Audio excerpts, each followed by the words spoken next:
Hello दोस्तों, स्वागत है आपका जेएमबी गुरुकुल एकेडमी में। इसमें आपको देखने को मिलेगा best study plan for exam.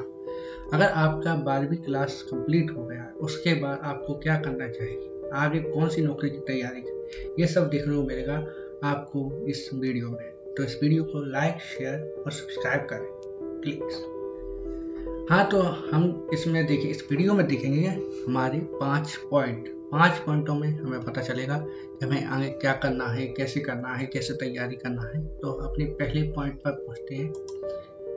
ये है अपना टारगेट क्लियर करो। पहले पॉइंट में हमें अपना टारगेट क्लियर करना है। मतलब अगर आपको ऐसे डॉक्टर बनना है, इंजीनियर बनना है या सरकारी नौकरी की तैयारी करना है, तो आपको एग्जाम डिसाइड करना पड़ेगा। डॉक्टर बनने के लिए नीट की तैयारी में जाना पड़ेगा, और क्या इंजीनियर बनने के लिए जेई की तैयारी में जाना पड़ेगा। और सरकारी एग्जाम में भी कई सेवाएं हैं, जैसे एसएससी, बैंकिंग, रेलवे, यूपीएससी, बहुत सारी हैं, स्टेट एग्जाम भी हैं। तो आपको सबसे पहले अपना एग्जाम डिसाइड करना पड़ेगा। आप किस लेवल पर जाना चाहते हो, आप किस की तैयारी करना चाहते हो, किस चीज़ की तैयारी करना चाहते हो। इसके बाद आपको सिलेबस और एग्जाम पैटर्न समझना होगा। मतलब अपने सिलेबस में देखो कि क्या एग्जाम पैटर्न है, क्या सिलेबस आया है। उस हिसाब से आप अपने टारगेट को लॉक कर सकते हैं। अगर बिना टारगेट के पढ़ाई टाइम वेस्ट, मतलब आपने कोई सोचा ही नहीं है कि क्या करना है, बस पढ़ाई करते जा रहे हो, तो आपको पहले अपना टारगेट क्लियर करना पड़ेगा। दूसरा पॉइंट है डेली स्टडी प्लान। मतलब आपने टारगेट क्लियर कर लिया, उसके बाद आपको डेली स्टडी प्लान करना पड़ेगा। मतलब टोटल 5 घंटे डेली पढ़ना पड़ेगा, इतना काफ़ी है। उसके बाद आप अपनी मर्जी से जितना और पढ़ सकते हो तो पढ़ सकते हो, कोई दिक्कत नहीं है। लेकिन मिनिमम 5 घंटे डेली।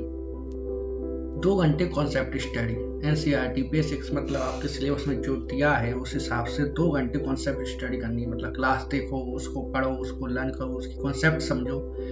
उसके बाद आता है आपका 1 घंटा रिविजन। मतलब जो भी आपने कॉन्सेप्ट समझा है, जो भी आपने पढ़ा है, उसको 1 घंटे तक रिविजन करो, जिससे आपके माइंड में वो रखा रहेगा। उससे आपको याद होने में ज़्यादा तकलीफ नहीं होगी। आप पेपर देने जाओगे तो आपको जल्द ही याद आ जाएगा कि हमने क्या पढ़ा था।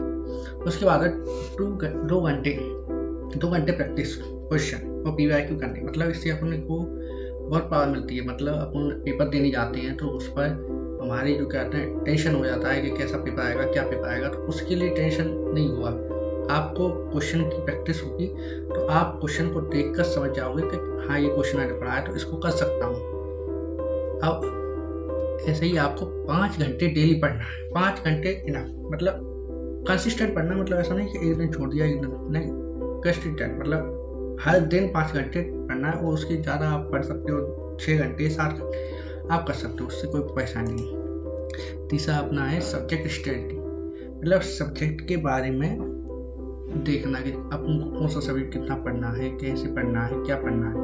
और ये अपना जीके जीएस है, इसमें आपको डेली पढ़ना पड़ता है, क्योंकि ये एक ऐसी चीज़ है इसमें हम कुछ नहीं कर सकते। इसमें समझने का भी इतना नहीं होता है। कुछ सब्जेक्ट होते हैं जीके जीएस में जो समझे जा सकते हैं, बाकी सब तो याद ही करने पड़ते हैं। तो आपको डेली पढ़ना पड़ेगा। उसको पढ़ने के लिए डेली आपको मेहनत करनी पड़ेगी। मतलब थोड़ा थोड़ा करके इसको पढ़ सकते हैं। लेकिन मैथ एक practice based exam, practice based subject है। मतलब अगर आपने एक दिन भी प्रैक्टिस नहीं की तो मैथ आपके समझ से बाहर है, मैथ आप कर नहीं सकते। इसीलिए आपको प्रैक्टिस करते रहनी पड़ेगी मैथ के लिए। तो उसके लिए आपको पहले कॉन्सेप्ट समझो, फिर प्रैक्टिस करो। कॉन्सेप्ट समझो, प्रैक्टिस करो। मैथ यही चाहता है, विदाउट प्रैक्टिस मैथ नहीं होगा आपसे। रीजनिंग डेली थोड़ा कॉन्सेप्ट समझो, थोड़ा रिविजन करो। एक बार कॉन्सेप्ट समझ में आ गया रीजनिंग का तो आप कर सकते हो रीजनिंग। रीजनिंग इतना टफ नहीं है, लेकिन इतना सरल भी नहीं है कि आप समझो कि थोड़ा सा देखा हो गया। नहीं, उसके लिए आपको मेहनत तो बराबर करनी पड़ेगी। करंट अफेयर 15-20 मिनट डेली, मतलब आपको सुबह या शाम 15 या 20 मिनट आपको निकालने पड़ेंगे करंट अफेयर के लिए, जिससे आपको आपका जो जीके है, स्टैटिक जीके, उसका बैकग्राउंड तैयार होता जाएगा। मतलब आपके नोट्स तैयार होते जाएंगे। उससे आप टाइम पर करंट अफेयर के क्वेश्चन बहुत पूछे जाते हैं आजकल पेपरों में करंट अफेयर के क्वेश्चन 5 से 7 आ जाते हैं कभी। क्योंकि बार एसएससी में, एनटीपीसी में, रेलवे, बैंकिंग का तो बैंकिंग में नहीं, सॉरी गलती हो गई, लेकिन एसएससी और रेलवे इन दोनों में करंट अफेयर बहुत पूछा गया है इस साल, तो आपको करंट अफेयर पे ज़्यादा ध्यान देना पड़ेगा। लेकिन अगर आप डेली 15 से 20 मिनट तक डेली 15 से 20 मिनट पढ़ते हो करंट अफेयर, तो आपके लिए कोई परेशानी की बात नहीं है, आप कर लोगे। अब आपका चौथा पॉइंट है वीकली प्लान। अब इसमें आपको करना पड़ेगा वीकली प्लान, मतलब आपको साप्ताहिक प्लान अपना तैयार रखना पड़ेगा कि हमें एक हफ्ते में क्या करना है, कितना पढ़ना है, कैसे पढ़ना है। तो आपको सबसे पहले अपने टॉपिक आइडेंटिफाई करना, मतलब टॉपिक, हमें 2 टॉपिक पढ़ने हैं वीक में, एक वीक में 2 टॉपिक पढ़ने, उसको कंप्लीट करना है। मतलब कैसा वीक खत्म हो जाए उससे पहले आपको वीक में कंप्लीट करना है ये 2 टॉपिक। उसके बाद प्रॉपर रिवीजन करना, मतलब टॉपिक आपने कॉन्सेप्ट समझ लीजिए, अब उसके बाद रिवीजन करना आपका सबसे मेन टास्क। वीकली रिवीजन मतलब आपने जो भी सप्ताह भर में पढ़ा है उसका प्रॉपर रिवीजन करो।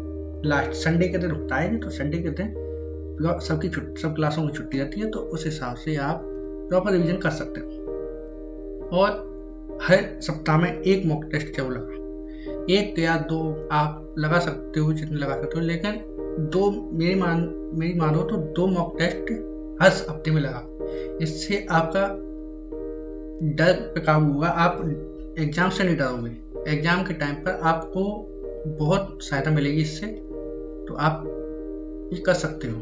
और इस वीकली प्लान को आप कम से कम 1 साल तक अपनाओगे, आपका सिलेक्शन पक्का है, ये मेरी गारंटी है।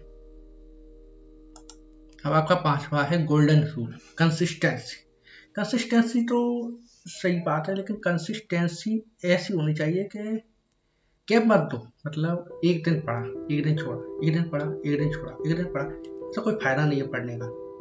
रोज पढ़ाई करो, चाहे कम से, मतलब किसी दिन 5 घंटे पढ़ाई की तो किसी दिन 4 घंटे, लेकिन पढ़ो। ऐसा नहीं कि एक दिन 8 घंटे पढ़ाई करने के बाद एक दिन छुट्टी, नहीं, ये गलत है। इससे आपकी कहते हैं ना तो आपका फाउंडेशन कंप्लीट होगा, ना आपका सिलेबस कंप्लीट होगा, बस आप पढ़ते रहोगे, वो पढ़ाई किसी मतलब की नहीं रहेगी। आप जितना पढ़ोगे उससे ज़्यादा भूलोगे। तो गैप मत दो, कंसिस्टेंसी रखो। तो ये आपके 5 पॉइंट कंप्लीट हो चुके हैं।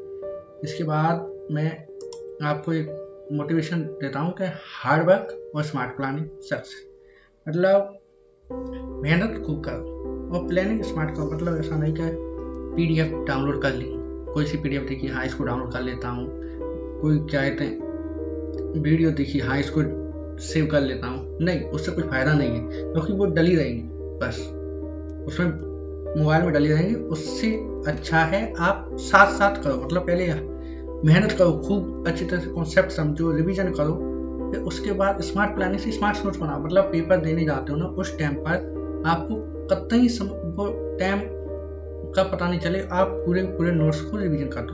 मतलब छोटे नोट्स आपके लिए बहुत फायदेमंद रहते हैं, जिससे आप पेपर टाइम पर 1 या 2 घंटे में पूरे जितना भी आपने पढ़ा है, जितना भी आपने नोट्स बनाए हैं, उसका रिवीजन हो जाए। ऐसे नोट्स बनाओ, मतलब एक चैप्टर को एक पेज में ले आओ, मतलब मेन टॉपिक, मेन वर्ड्स, ऐसी चीजें रखो, सिंपल रखो, रेगुलर रखो, फोकस रखो। इससे आपकी सिलेक्शन की पूरी संभावना है। और आपको अगर ऐसी वीडियो चाहिए तो JMB गुरुकुल अकेडमी को लाइक, शेयर और सब्सक्राइब करो। ये आपको नोट्स प्रोवाइड करेगा। आपको जिस भी फील्ड में जाना है उसका कमेंट सेक्शन में अपना नाम लिखो और कमेंट करो कि हमें उस चीज़ की तैयारी करनी है, तो उसके सिलेबस मैं प्रोवाइड करूँगा अपने टेलीग्राम चैनल पर। वो टेलीग्राम चैनल डिस्क्रिप्शन में डल गया है, उस पर क्लिक करो और अपने सिलेबस को डाउनलोड करो। उसके बाद धीरे धीरे यहाँ पर इस चैनल पर बहुत सी वीडियो मिलेंगी, अच्छी से अच्छी वीडियो मिलेंगी, तो आप कोशिश करो कि लगातार पढ़ाई कर सको। ऐसे नहीं कि कंसिस्टेंसी मेन होनी चाहिए, कंसिस्टेंसी नहीं टूटनी चाहिए। आपको पढ़ना है तो पढ़ो, नहीं पढ़ना है तो वीडियो स्किप कर दिया करो, कोई ज़रूरत नहीं है आपको पढ़ने नहीं पढ़ने से, उससे फायदा कुछ नहीं होता है। बस अपने आप को मूर्ख बनाते हो तो उस मूर्खता को छोड़ो, बस कंसिस्टेंसी रखो, डिसिप्लिन रखो। कुछ नहीं होता है, आगे कुछ नहीं रखा है, बहुत टफ होने वाला है आगे का टाइम। मैंने भी देखा है, मैंने भी बहुत पेपर दे चुके हैं, पर मेरा सिलेक्शन एक नंबर से होते रह गया है। तो मैं तुमसे बस यही कहना चाहता हूँ कि कंसिस्टेंसी रखो, इससे आपका सिलेक्शन पक्का होगा। और ऐसी ही वीडियो के लिए हमारे चैनल को सब्सक्राइब करें। और भी वीडियो देखने को मिलेंगी। हफ्ते में 2 वीडियो आपके इस चैनल पर मिल जाएंगी, तो आप देखो, समझो और आगे बढ़ो। और सिलेक्शन कराना ही हमारा मोटिव है, हमारा सिद्धांत है। Thank you.